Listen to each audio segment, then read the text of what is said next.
My name's Karan, and I've just finished the Unlock Graduates Programme, and I spent the last 2 years working at HMYY Aylesbury. So the best thing I did on the programme was sort of talk to the guys at Unlocked, and I talked about my interest in football, and they knew that. So I was actually linked up by the staff to travel with CEO Natasha Porter to HMP Lincoln, and I got the chance to meet David Dean, who runs the Twinning Project that links prisons with football clubs, and that's where coaches go into those prisons and help prisoners gain qualifications in sports. And because of that, I'm someone who's really passionate about helping prisoners, with their mental health and seeing how impactful the gym and sports were in the prison environment. I wanted to create a scholarship fund which helps prisoners who've been taking part in the Twinning Project when they're released go into university to do a sports related degree and to go into the industry, because what I've seen myself is an overrepresentation of BAME people in the prison system.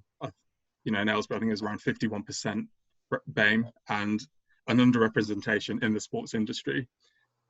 I think there are 6 out of 160 managers that are from a BAME background. And what's great with Unlocked is they've been great with helping me set the project up, and there's someone that have offered me funding to help launch the project and help to fund some of the scholarship, which has been great, and to help with any other contacts, that they have in the prison system.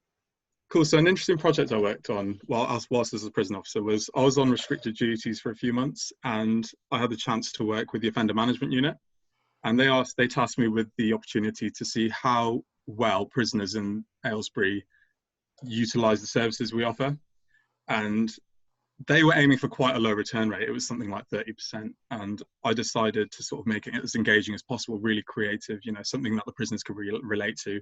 And I did something simple and offered everyone a chocolate bar, which was specifically a penguin bar. And we got an 80% return rate because of that. So that was great, So doing something simple like that and actually coming out with some really good things and findings that could help the management team to make small changes, to make our services more available for the prisoners. As a frontline prison officer, we really get a great chance to make an impact on the wider prison system, locally and nationally, because, my governor met with all of us individually on the Unlock programme and wanted to know what we were writing for our dissertation.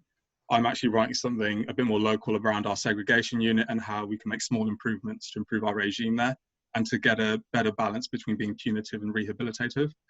And also I had the chance to write a policy paper, on the intelligence reporting process, which will have a nationwide impact, we feel, working with, other prison officers from different prisons, getting an insight from how their experiences are and combining that into a document that can go to the Secretary of State for Justice.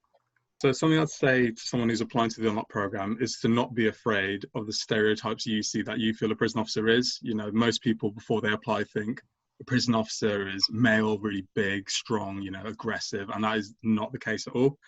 The prison system values everyone. The team works like a jigsaw. We value everyone's personalities.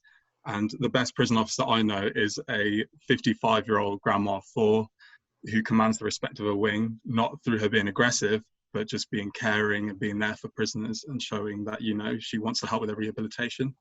And that's something that's great, for people that want to make a difference on the front line in terms of working with people and who are great with relationships, and then taking those challenges and affecting it on a nationwide scale, working on dissertations and policy papers for decision makers to use and then affect the system nationwide.